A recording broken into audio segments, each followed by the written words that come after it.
You wake up one day and turn on the news, only to find out Ronaldo and Messi are playing together. How would it feel? Music to your ears, a moment to remember, a distant dream coming true.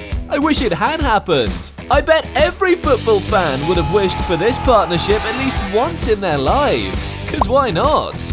Well, what if I tell you this was possible? Paris Saint-Germain nearly signed Ronaldo. Messi, Ronaldo, Mbappe and Neymar all on the same team.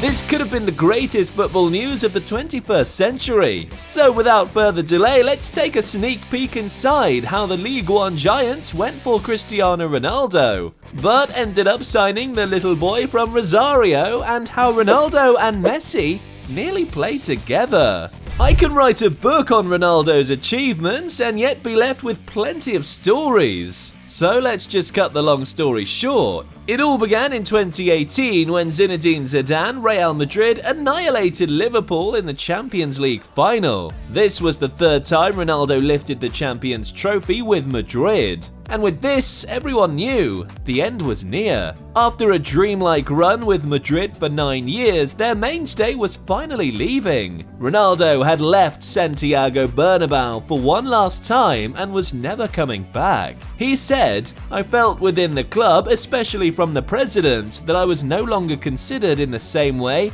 as I was at the beginning. For the first 4 or 5 years, I felt like Cristiano Ronaldo, less so after." There was a close tussle between the clubs as Ronaldo went out looking for a new home. Given his caliber and abilities, Ronaldo was a true superstar with an undying appetite for winning. He won the Euro 2016 and the Champions League, and nearly every title in La Liga. This lad was a true champ. The clubs were willing to spend crazy money. Leading the pack was Paris Saint-Germain. Well, the French club wanted to add even more star power to its squad. It seemed like Mbappe and Neymar weren't winning the Champions League alone, so it was time to get themselves a UCL specialist, a man who could bring the trophy home. PSG had already shown interest in the Portugal captain, as club president Nasser Al-Khelaifi looked to complete his dream front line of Ronaldo, Neymar and Mbappe. The club was willing to pay 150 million euros to sign Ronaldo, with an annual salary of a whopping sum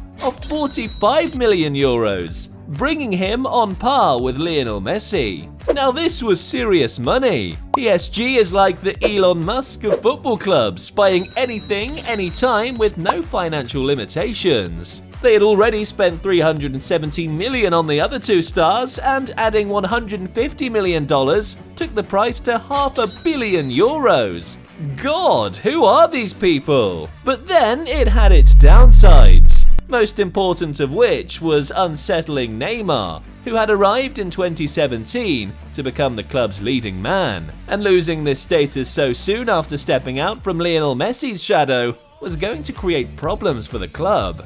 Still, PSG was desperate to take in the former Madrid star, but on one big condition: if he waited for the club to launch the bid. They wanted to avoid making a move for Ronaldo in the transfer window and allow Los Blancos to respond. Ronaldo wasn't willing to take the risk that this transfer posed, probably for the fact Madrid could have rejected all bids for him. While PSG was trying their best, Premier League giants such as Manchester City and United were also interested in buying the Portugal captain. He's a brand after all, a vibe, a movement. But guess which club did a checkmate? Juventus! Holy God! The old lady made an offer that Ronaldo couldn't refuse. They paid a humongous sum of £88 million.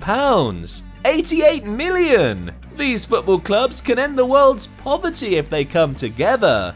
So how did this signing go? Well, Ronaldo was the most sought-after football star for a reason. Playing in Italy became a walk in the park for him. He was breaking and setting new records, dominating Serie A. He became the fastest player to score 100 goals for Juventus. This investment had indeed paid back handsomely. You know how some players lift the entire team? Well, Ronaldo is one of them. Despite all the success, Ronaldo really missed one thing. He had won all the local leagues and cups, but had failed to make a mark in the Champions League. The Bianconeri were hoping Ronaldo would get them over the UCL drought and help them win their first Champions League title since 1996. It didn't happen. 3 different coaches in 3 seasons did not help. Juventus suffered shock knockout round exits in each of Ronaldo's 3 seasons, never reaching the semi-finals. Reports suggested that Ronaldo took the round of 16 elimination to Porto in March 2021 especially hard, and less than 6 months later he was on his way out. Ronaldo was a 5-time Champions League winner,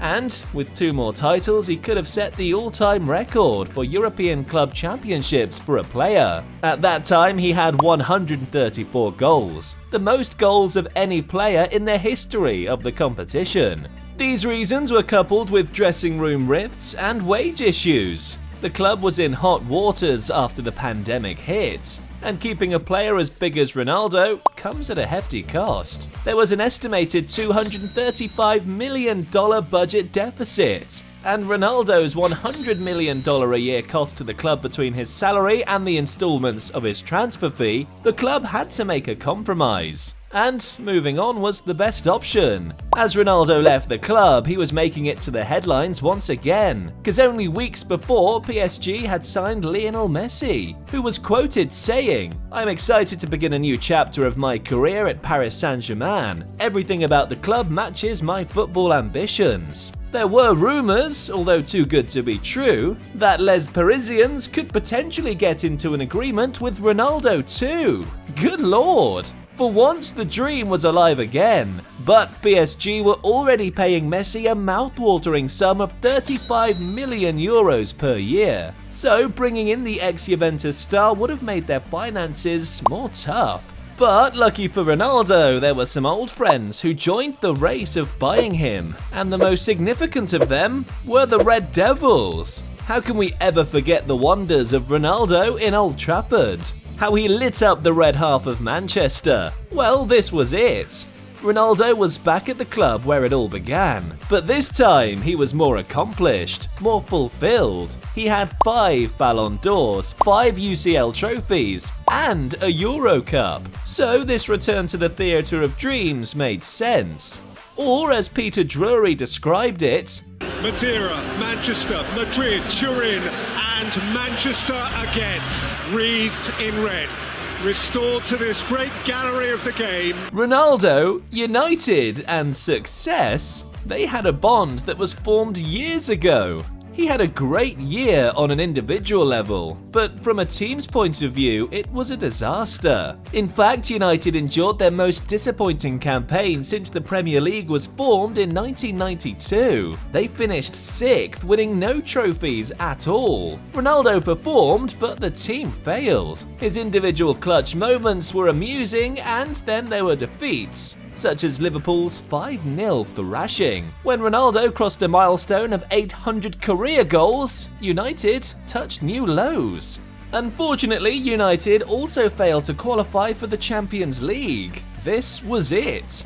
Mr. Champions League not playing in the Champions League? That was never gonna happen. Ronaldo wanted out immediately. The rumours came back and so did PSG. But PSG was not interested this time. A team having 4 of the most decorated football players would have brought the world to its knees. But this was too good to be true. Anyway, such a team would have failed because you can't have ice and fire in the same place. Ronaldo's agent offered him to PSG, but PSG declined the offer, quoting, "The club doesn't have enough space in its wage bill to pay him." Well, it makes sense. In 2023 alone, they had a wage bill of $728 million, which is mind-boggling to say the least. Additionally, adjusting Ronaldo with 3 other hotshots would have been an uphill task anyways. Ronaldo was done with all this chaos and decided it was time to land in new territory,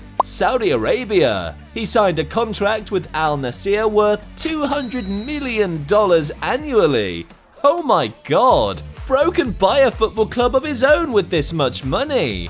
This move has been worth every penny. CR7 has been in fine touch. At 38, he looks like the prime Ronaldo. He's become the football sensation once again. But a few years back, Ronaldo would never have considered retiring in Saudi Arabia. Guess that's how life treats you. Have a look at Messi. Even he's moving to the United States with Inter Miami. Because at the end, it's money that matters. To sum up, there were moments when Ronaldo nearly landed in Parc des Princes. It would not be wrong to say too close, yet too far away. Please tell us what you think. Can Ronaldo make a comeback to the top-tier leagues once again? Can we see him at a more prestigious club for one last time? Don't forget to leave your feedback in the comments.